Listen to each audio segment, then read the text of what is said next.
For privacy reasons, names and places have been changed. This story is inspired by true events. On a raw evening in late November, 15-year-old Kaya Boudreau left her family's remote cabin, venturing onto a windswept tundra lake outside Bethel, Alaska, for an evening skate. She never returned home. Despite an immediate and extensive investigation by wildlife troopers, ice fishermen, and volunteer trackers, Kaya vanished without a trace into the vast, indifferent Alaskan wilderness. For 8 grueling months, her family endured agonizing uncertainty, their hope dimming with each passing day as winter's grip refused to loosen. Then, in July of the following year, a haunting and inexplicable discovery was made beneath the thawing lake's surface. Kaya's body, eerily preserved and locked mid-stride in the refrozen ice, a solitary track looping nearby. This is the complete investigation into what happened to Kaya Boudreau, and the chilling truth revealed by the frozen lake. Before we continue, let us know where you're watching from, and if you enjoy this content, consider liking and subscribing to our channel. Now let's continue. The vast, unforgiving expanse of the Alaskan tundra outside Bethel offered a deceptive tranquility. Its boundless, snow-dusted plains and frozen lakes shimmered under the pale, low-hanging sun, a landscape of stark, serene beauty that belied its inherent, brutal dangers. Life here was a constant negotiation with an environment that demanded respect and often exacted a heavy toll. Among those who called this remote corner home was Kaya Boudreau, a 15-year-old high school sophomore whose youthful spirit was as bright as the northern lights. Known for her quick wit and infectious laugh, Kaya was deeply woven into the fabric of her small community, a familiar and cherished presence in the isolated Alaskan landscape. Her disappearance would soon cast a long, cold shadow over Bethel. On the evening of November 12th, as the sun dipped below the distant horizon, painting the sky in hues of deep violet and orange, Kaya was last seen ice skating. She glided across the polished surface of a frozen tundra lake, a solitary figure against the encroaching twilight. The fading light and rapidly dropping temperatures were customary warnings for anyone venturing outdoors, yet Kaya, like many who grew up here, was accustomed to their rhythm. When Kaya did not return home as expected, an immediate and profound concern rippled through the close-knit community. Her parents, accustomed to her adventurous spirit but acutely aware of the wilderness's unpredictability, quickly raised the alarm. Within hours, a frantic initial search was underway. Local volunteers, equipped with snowmobiles and headlamps, mobilized, joined by a seasoned volunteer tracker and a wildlife trooper, their faces grim in the beams of their flashlights. They combed the immediate vicinity of the lake, their urgency palpable against the backdrop of rapidly dropping temperatures and the deepening Alaskan night. Every passing minute diminished the hope of finding Kaya alive. Despite the fervent efforts, the vast featureless terrain offered no immediate answers. The initial hours yielded no significant clues, leaving only a growing sense of dread and the unsettling beginning of a baffling mystery. The following morning, the initial frantic search transitioned into a more organized and expansive operation. Search and rescue teams from across the region converged on Bethel, bringing with them specialized equipment suited for the harsh Alaskan environment. Snowmobiles crisscrossed the vast tundra, their headlights cutting through the pre-dawn gloom, while light aircraft, equipped with thermal imaging, surveyed the frozen landscape from above, hoping to detect any sign of Kaya. The wildlife trooper coordinated efforts, directing teams across an area spanning dozens of square miles around the lake. The environment itself presented formidable obstacles. The tundra, a seemingly endless expanse of uniform white, offered few distinguishing features, making systematic grid searches arduous and slow. Rapidly changing weather conditions, a hallmark of the Alaskan interior, brought intermittent snow showers and biting winds that quickly obscured any potential tracks or clues. Temperatures plummeted well below freezing, posing a constant threat of hypothermia to the searchers and diminishing any hope for Kaya's survival. Simultaneously, investigators began the painstaking process of interviewing anyone who might have seen Kaya on the day of her disappearance. Her friends, teachers, and neighbors were questioned, and her usual haunts around Bethel were checked repeatedly. The small dispersed community cooperated fully, each resident feeling the weight of the unfolding tragedy. Yet every lead proved fruitless, every conversation yielding no new information about Kaya's whereabouts. The lake, where she was last seen, remained a central focus. Its surface, now a thick sheet of ice, was meticulously examined. While the possibility of her having fallen through the ice was considered, the extreme cold and the solid ice cover made traditional diving operations impossible. Specialized sonar equipment was deployed, scanning beneath the frozen surface for any anomalies, but found nothing. As days bled into weeks, the initial urgency gave way to a grim determination, then slowly to a deepening despair. The wildlife trooper, hardened by years of similar searches in unforgiving terrain, understood the grim realities. Each passing moment, each new snowfall, each drop in temperature, chipped away at the fragile hope of finding Kaya alive. The vastness of the wilderness seemed to swallow every effort, leaving only silence and the chilling certainty that the chances of a happy outcome were diminishing with every tick of the clock. 8 months passed since Kaya Boudreau vanished from the frozen lake outside Bethel. The harsh Alaskan winter, which had initially swallowed her without a trace, eventually loosened its grip, giving way to the brief, vibrant thaw of spring. The tundra, once a canvas of endless white, blossomed with wildflowers and new growth, only to slowly succumb again to the encroaching chill of a new autumn, then the deep freeze of another winter. With each changing season, the hope of finding Kaya alive, or even finding any definitive clue to her fate, dwindled further. The landscape itself, so beautiful in its seasonal transitions, offered no secrets regarding her disappearance. As the weeks stretched into months, and despite the tireless efforts of volunteers and professional search teams, the active search operations were eventually suspended. The decision, painful and difficult, was made with heavy hearts by the authorities and the community. Resources were finite, and without any new leads or evidence, the vastness of the wilderness had proven insurmountable. Kaya's case officially transitioned from an active search to a cold case, leaving Bethel grappling with an unresolved mystery and a profound collective sense of loss.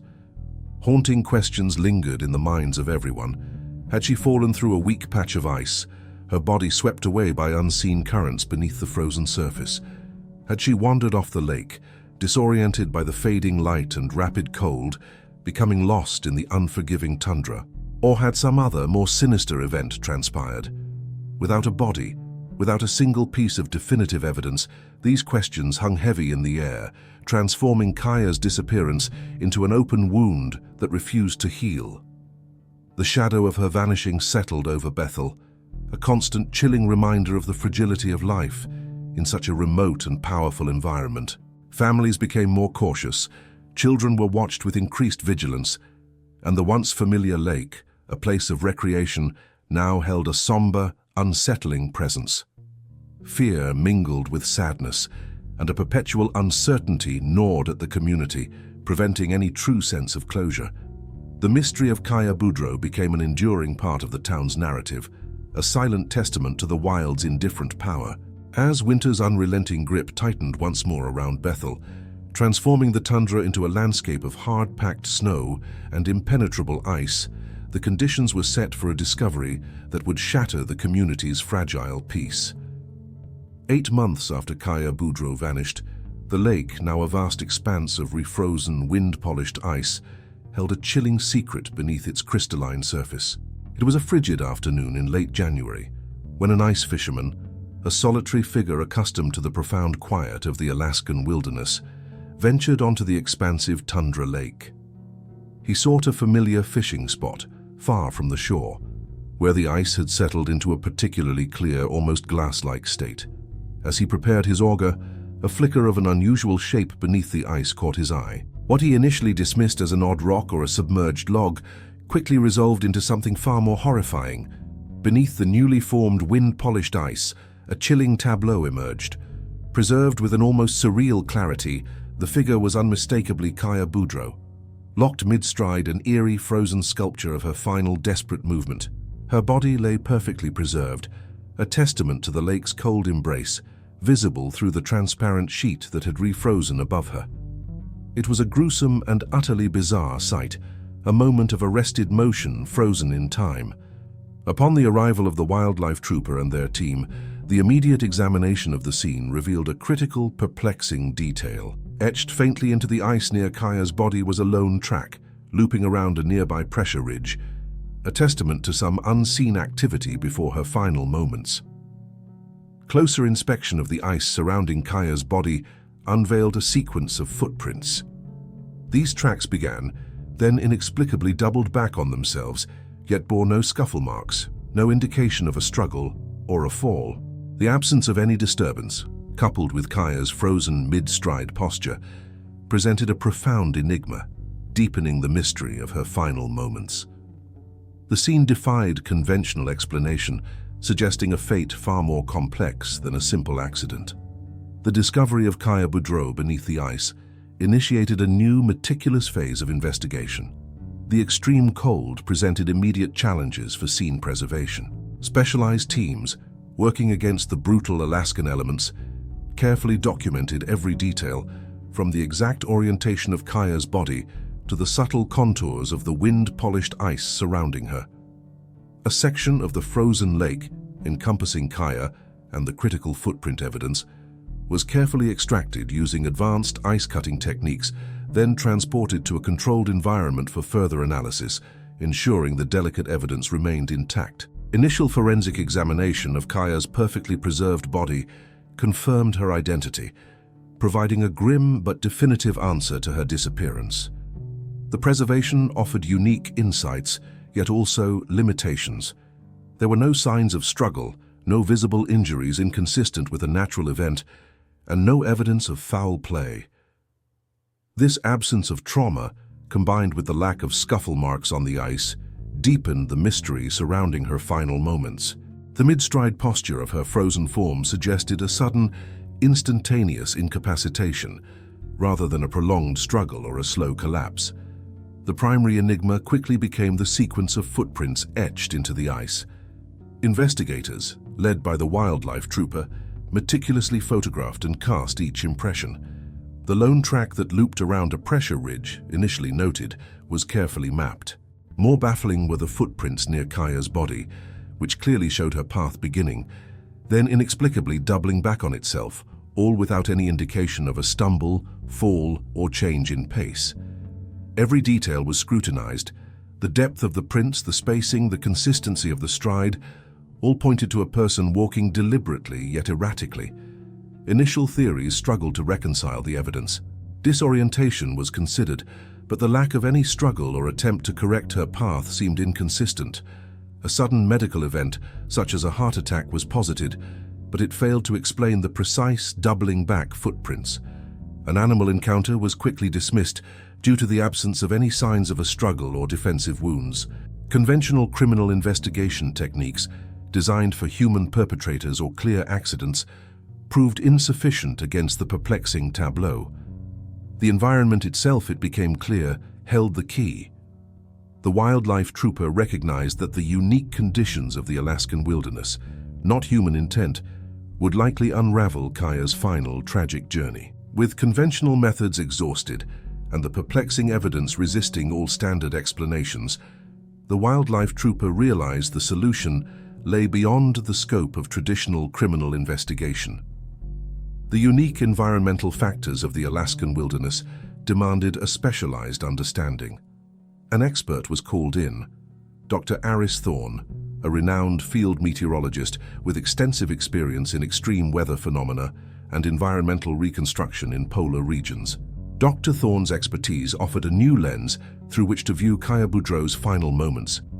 Dr. Thorne began a meticulous investigation, not of human motives, but of atmospheric forces.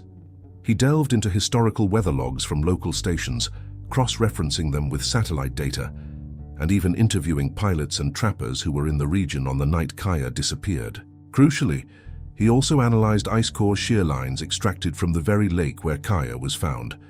These microscopic fault lines within the ice structure provided an invaluable geological record, revealing the precise atmospheric conditions and the sequence of ice formation and refreezing minute by minute on that fateful evening.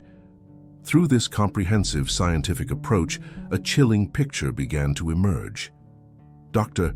Thorne's reconstruction revealed that on the night Kaya vanished, the region experienced a sudden localized katabatic blast.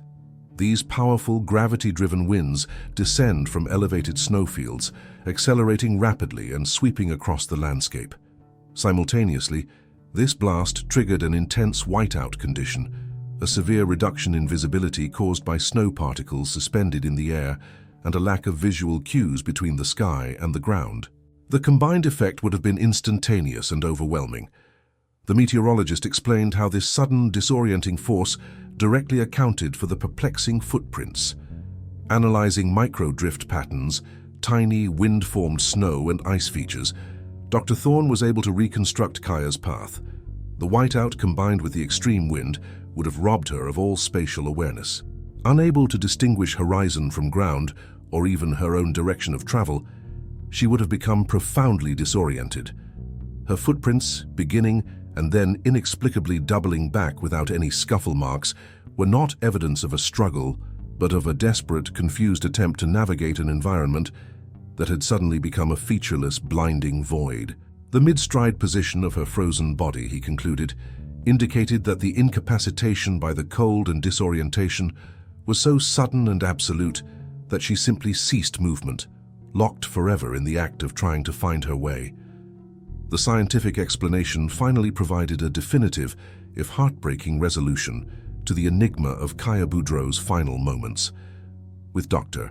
Thorne's groundbreaking meteorological reconstruction, the investigation into Kaya Boudreau's disappearance formally concluded. Her death was officially ruled a tragic accident, a direct consequence of the sudden and overwhelming environmental forces of the Alaskan wilderness. The scientific explanation, meticulously detailed and supported by irrefutable data, offered a definitive, if profoundly heartbreaking, resolution to the 8-month-long mystery.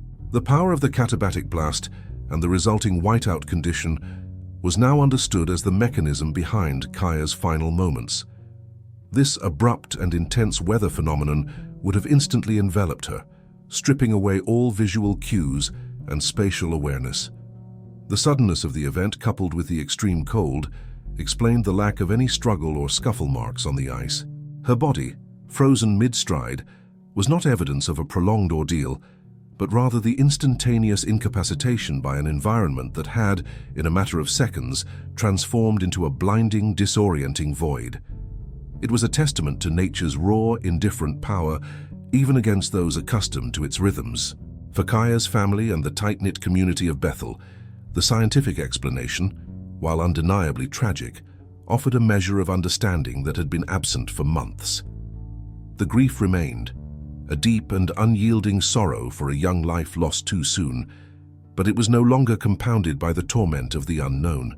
The bewildering questions that had haunted them for so long finally had an answer, allowing for a fragile yet essential form of closure. The case served as a stark reminder of the inherent dangers of the Alaskan wilderness, a testament to its unpredictable and often unforgiving power. Even for those who called it home and understood its nuances, nature's sudden shifts could prove fatal. Kaya Boudreau's story became a somber lesson, a cautionary tale whispered through the windswept tundra. Her legacy would not be that of a victim lost to an unsolvable mystery, but rather a poignant symbol of the fierce, unyielding forces that govern life and death in the remote, beautiful, and often brutal Alaskan landscape. As the wildlife trooper reflected, the wilderness always had the final word.